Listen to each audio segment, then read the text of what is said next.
더불어민주당 이재명 대선 후보와 국민의힘 윤석열 후보 모두 지지세가 약한 험지 공략에 나섰습니다. 이재명 후보는 부산에서 가덕도 신공항 추진의 속도를 높이겠다는 공약을 발표했고, 윤석열 후보는 광주 5.18 민주묘지 참배를 시작으로 호남 민심을 공략합니다. 국회 취재기자 연결합니다. 조성호 기자. 네, 국회입니다. 네, 먼저 이재명 후보 이틀째 부울경 지역 민심을 훑고 있습니다. 오전에 부산 지역 공약을 발표했죠. 네, 이재명 후보는 부산항 국제전시 컨벤션센터에서 부산광역시 지역 공약을 공개했습니다.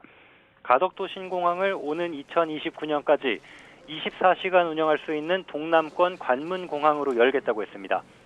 2030년 부산 엑스포 유치를 위해서도 국무총리를 추진위원장으로 선임하고 조사단이 현장을 방문하면 직접 맞이하겠다고도 밝혔습니다.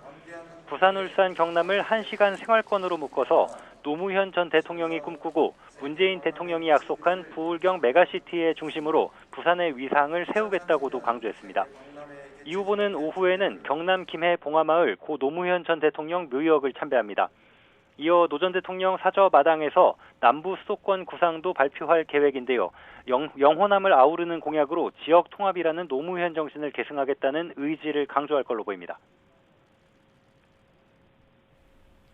네, 조성호 기자. 윤석열 후보는 오늘 광주를 찾지 않습니까? 호남에 계속 공을 들이는 것 같습니다. 네, 대선 후보로 선출된 이후에 세 번째 호남 지역을 찾는 겁니다. 윤석열 후보는 조금 전 첫 일정으로 광주 국립 5.18 민주묘지에 도착했습니다.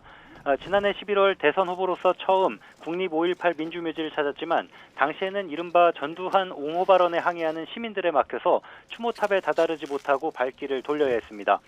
이번에는 시민들의 저지 없이 묘지 앞에서 참배할 수 있을지 주목됩니다. 이후에는 광주 서구 아파트 신축공사 붕괴 사고 현장을 찾아 유족과 실종자 가족들을 위로하고 재발 방지 대책을 점검합니다. 그런 뒤에 광주 선거대책위원회 필승 결의대회와 지역 언론 간담회에 잇따라 참석할 예정입니다. 네, 제3지대 후보들도 젠걸음을 하고 있습니다. 심상정 후보 그리고 안철수 후보의 일정은 어떻게 됩니까? 네, 심상정 후보는 국회에서 20, 30대 여성들을 중심으로 하는 여성 후원회를 발족시켰습니다. 잠시 뒤엔 IT 여성 개발자들과 토크에 참석해서 4차 산업혁명 시대의 업무 환경과 성 역할 등을 얘기하면서 젠더 행보를 이어갈 예정입니다.